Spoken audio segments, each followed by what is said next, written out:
피에르 케고르의 이전의 도이치나 프랑스의 인생의 우울가는 햄릿이라든지 베르테르라든지 벤자민 콘스탄의 아돌퍼라든지 레나우라든지 프리드리히 실레겔이라든지 간에 모든 문제는 어떻게 해서 시인이 되느냐에 불과했다. 이와 같은 재능과 정신을 타고났지만 거의 아무것도 할 수 없다는 것은 도대체 무슨 곡절인가? 시를 쓰더라도 말이다. 만약 이미 시인이었다면 무슨 어떤 행위를 하더라도 말이다. 이와 같이 깊고 풍부한 사랑을 가지면서 장가 들어 자식을 낳는 데는 어떻게 하면 좋은가? 그렇게 할 수 없다는 법은 없다. 이렇게 간단한 일이 어째서 할 수 없다는 법이 있겠는가? 고 하는 물음이다. 그래서 각자는 각자의 방법으로 대답한다. 어떤 이는 자살했다.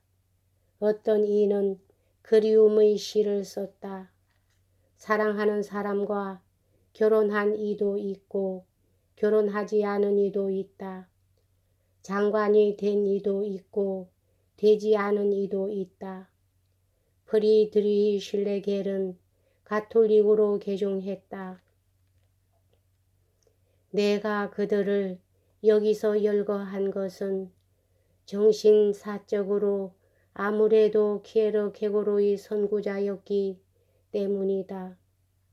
그들도 모두 천재였다. 더구나 그들은 그것을 자각하고 있었다.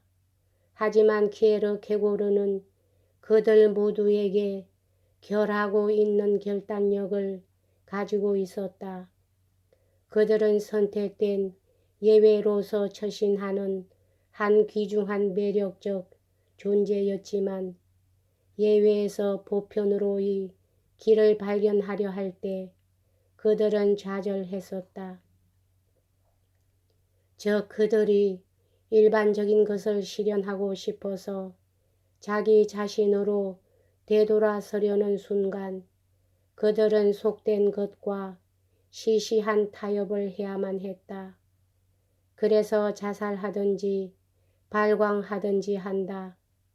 키에르 케고르만은 악착같이 속된 것과 타협하지 않고 귀중한 예외를 잃지 않았다고 말해도 좋다.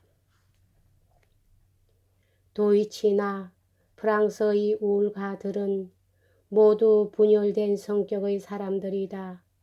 치유할 수가 없는 상처를 가진 사람들이다. 어떤 시기에 프리드리히 실레겔과 같이 비반 요법이라도 행하지 않는 한 피폐와 소모에 의해서 죽지 않으면 안 된다. 그들 가운데에는 순혈종이라고 불리는 사람은 거의 한 사람도 보이지 않는다. 프리드리히 실레겔과 같은 사람은 애누리 없는 전형적인 잡종이었다. 그들의 멜랑콜리는 요컨대 잠재적인 불모성의 근본 원인이 있는 것이다. 그들은 멜랑콜리로 모든 것을 돌파할 수가 없었다. 그들은 멜랑콜리를 밟고 지난 것뿐이라 말해도 좋다. 그들의 멜랑콜리는 나이 어린 소녀의 아름다움이었다. 이었고 그 소녀들은 모친이 되어버린다. 그들의 멜랑콜리는 사춘기의 젊은이가 가진 정열에 흡사하다. 그들도 언젠가는 부친이 되어버린다. 그러나 키에르 케고르는 그의 우울을 한 번도 배신하지 않았다. 어떤 순간에도 그는 배신하지 않았다. 그러기에 키에르 케고르의 우울에 대해서 말하고자 하면 결국 이 말은 순혈종이다. 이 꽃은 고귀하다라고 하는데 그칠 것이다. 키에르케고르는 우울을 살짝 내부로 감출 수가 있었다. 그의 우울은 아름다움으로 보이고 즐거움으로 보이고 일종의 고귀한 혈통과 같이 보인다. 프리드리히 실레겔의 멜랑콜리는 그가 눈치를 채지 않았다고는 하지만 고의적인 의도를 가지고 있다. 그의 멜랑콜리는 나중에 태어났다고 말해도 좋다. 그는 최초에 다만 자기 자신의 공감했음에 불과하다. 무릇 프리드리히 실레겔은 흔해 빠진 사람은 아니다. 그러나 이런 일도 훗날이 될수록 분명히 나타나는 것이다. 요컨대 프리드리히 실레겔은 원래 대단한 상상력을 가진 것은 아니다. 그에게는 무엇인가가 꼭 빠져 있다. 왜냐하면 누구의 눈에도 명료한 것처럼 그는 가지각색의 것을 즉석에서 덥석덥석 집어넣으려 했다. 키에르케고르의 반성과 자기 성찰은 완벽하다. 그는 자기 성찰에 있어서 조금도 그것에 손을 대거나 그것을 배반하지 않고 전 세계를 소유하는 것이다. 나는 이렇게 설명해도 좋다고 생각한다. 프리드리히 실레겔은 확실히 정신과 기지와 아이러니를 가지고 있었다. 그러나 속물은 결국 속물이라는 생각이다. 그의 재간은 결코 버린 것이 아니다. 오히려 얻기 힘든 것, 흥미 깊은 것, 유익한 것이라 말해야 한다. 그것은 그 자신의 고기를 증명한다.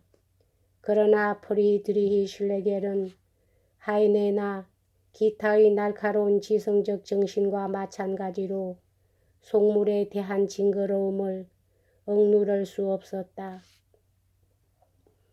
징그러움과 같은 감정이 얼마나 상상력을 기형으로 하는가는 지금 당장 묻지 않더라도 타인에 대한 징그러움은 이윽고 자기 자신에 대한 징그러움을 불러일으킬 것이다. 프리드리히 실레겔은 요컨대 자기 자신 속에서 속물을 느꼈기 때문에 속물에 대해 징그러움을 가진 것이다. 그리고 이 징그러운 감정 가운데서 그의 가장 근본적인 멜랑콜리가 뿌리를 들이웠다. 프리드리히 실레겔은 속물을 다도하고 속물을 극복했다. 그는 그의 현실을 정복했다. 그래서 그는 소리 높이 승리의 노래를 부르듯이 비속물주의의 가능을 노래했다.